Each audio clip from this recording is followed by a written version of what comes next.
దీనికి ముందుగానే ఈ జీవోలు ఇవ్వడానికి ముందుగానే వారి వద్ద నుంచి వసూలు కార్యక్రమాన్ని ఇంకో పక్క స్టార్ట్ అయిపోయినాయి.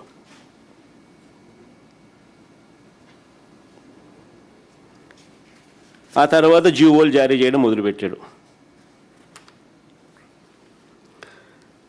ఇంకా కొన్ని పోస్టులకైతే ఉద్యోగం వచ్చిన తర్వాత డిఎస్సి పరీక్ష ఎలాగో రాయాల్సిన పనుల ఉద్యోగం వచ్చిన తర్వాత నింపాదిగా డిగ్రీ కూడా సాధించుకునేదానికి 5 ఏళ్ళు టైం ఇచ్చినారు. ఇంకా కొన్ని పోస్టులకైతే నీకు డిగ్రీ కూడా అవసరంలా.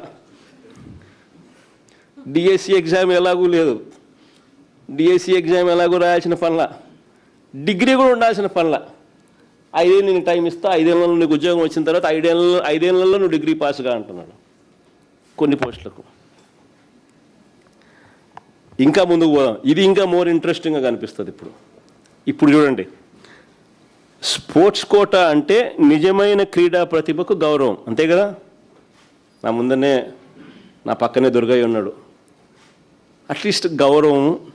ST Polavaram schedule tribe, Polavaram ఆర్చరీలో నేషనల్ గోల్డ్ మెడలిస్ట్, ఇలాంటి వాళ్ళకి రాలా. స్పోర్ట్స్ కోటా అంటే నిజమైన క్రీడా ప్రతిభకు గౌరవం. కానీ ఈ ప్రభుత్వం దాన్ని ఉద్యోగాల దళారీ వ్యవస్థగా మార్చింది, ఉద్యోగాల బ్రోకరేజ్ ఫర్మ్ కింద మార్చింది స్పోర్ట్స్ కోటా పేరుతో. క్రీడా ప్రతిభను చూడలేదు, ఫలితాలు చూడలేదు, బ్యాకప్ సర్టిఫికెట్లు కూడా లేవు. కేవలం ఆటల్లో పాల్గొన్నట్టుగా సర్టిఫికెట్ ఉంటే చాలు. Forget about medals, forget about backup certificates. కేవలం ఆటల్లో పార్టిసిపేట్ చేస్తే చాలు, పాల్గొంటే చాలు, పాల్గొన్నట్టు సర్టిఫికెట్ ఉంటే చాలు, ఉద్యోగాలు ఇచ్చేసాను.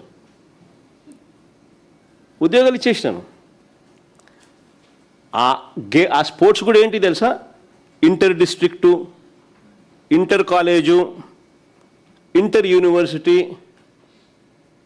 ఇవి పార్టిసిపేట్ చేస్తే చాలు. అక్కడ కూడా గోల్డ్ మెడల్, అక్కడ కూడా మెడల్ అవసరం లే, పార్టిసిపేట్ చేస్తే చాలు. Inter district, inter college, inter universities తరపున పార్టిసిపేట్ చేసిన సర్టిఫికెట్లతో ఉద్యోగాలు ఇచ్చినారు.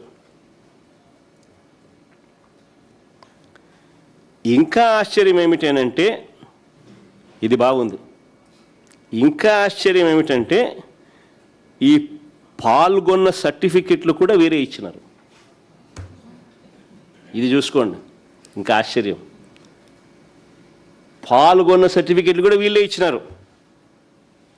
బాల్ బ్యాడ్మింటన్ ఎప్పుడన్నా విన్నారా? బాల్ బ్యాడ్మింటన్ ఆటలో 48 మందికి, ఖోఖోలో 49 మందికి, జూడోలో 39 మందికి, సాఫ్ట్ బాల్లో 38 మందికి, ఫెన్సింగ్లో 13 మందికి పాల్గొన్నందుకు ఉద్యోగాలు వచ్చాయి. ఇందులో ఇప్పుడు వినండి, భలే ఇంట్రెస్టింగ్ కథ. ఇందులో సాఫ్ట్ బాల్ అసోసియేషన్ అధ్యక్షుడు ఎవరో తెలుసా? మన టీడీపీ ఎమ్మెల్యే ఆముదాల వలస కోన రవికుమార్. ఇంకా ఆశ్చర్యం, జూడో అసోసియేషన్ గౌరవ అధ్యక్షుడు ఎవరో తెలుసా? జూడో అసోసియేషన్ గౌరవ అధ్యక్షుడు విశాఖపట్నం ఎంపీ లోకేష్ తోడలుడు, ఎంపీ భరత్. అంటే వీళ్ళే పాల్గొన్న సర్టిఫికెట్లు ఇస్తారు, వీళ్ళే వాటిని ధృవీకరిస్తారు, వీళ్ళే పాల్గొన్న సర్టిఫికెట్లు ఇస్తారు, వీళ్ళే దాన్ని ఆథెంటికేట్ చేస్తారు, ధృవీకరిస్తారు. ఇంకా ఆశ్చర్యం ఏమిటి అని అంటే, నా పక్కనే నేషనల్ గోల్డ్ మెడలిస్టు ఉద్యోగం రాలే.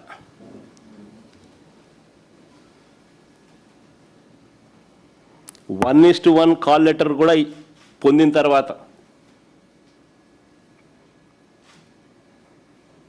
ఏమంటే అప్లోడ్ అంట, అప్లోడింగ్లో ఈయన కరెక్ట్గానే చేసినాడు, గోల్డ్ మెడల్నే చేసినాడు, సిల్వర్ మెడల్ అని చెప్పి అని అప్లోడ్ చేసినాడని పొరపాటు చేసినాడని చెప్పి అంటారు. గోల్డ్ మెడల్ వచ్చినోడు సిల్వర్ మెడల్ ఎందుకు రాస్తాడయా? అయినా ఇంకొకటి, అయినా నువ్వు పాల్గొన్నందుకే ఇస్తున్నావు. ఇక్కడ మెడల్ వచ్చిన మెడల్ అయితేనే ఓ మెడల్ అయితే వచ్చింది కదా, మెడల్ వచ్చిన నీకు ఇవ్వు. నువ్వు వాడు పాల్గొన్నందుకే ఇస్తున్నావు ఉద్యోగాలు. అది కూడా inter college, inter district, inter university. ఇదేమో నేషనల్ గోల్డ్ మెడలిస్ట్. ఏదో మెడల్ నువ్వు చెప్పినట్టు గోల్డ్ మెడల్కి అప్లోడ్ చేయాలి, సిల్వర్ మెడల్ అప్లోడ్ చేసిన అదే అనుకుందాం. యాదో మెడల్ అయితే వచ్చింది కదా, వచ్చిన దుర్గయ్య నా పక్కనే కూర్చోన్నాడు. ఎక్కడికి అన్యాయం ఇది? కూనా రవికుమార్ అధ్యక్షుడంట, ఇంకోడు జూడో అసోసియేషన్ ఏమో విశాఖపట్నం ఎంపీ లోకేష్ తోడరుడు, ఇంకోడు ఎంపీ భరత్. వీళ్ళే పాల్గొన్న సర్టిఫికెట్లు ఇస్తారు, వీళ్ళే వాటిని ధృవీకరిస్తారు, వీళ్ళే ఉద్యోగాలు ఇస్తారు. నిజంగా ఖచ్చితంగా నిజమైన క్రీడాకారులకు జరిగిన అవమానం కాదా ఇదని అడుగుతా ఉన్నా.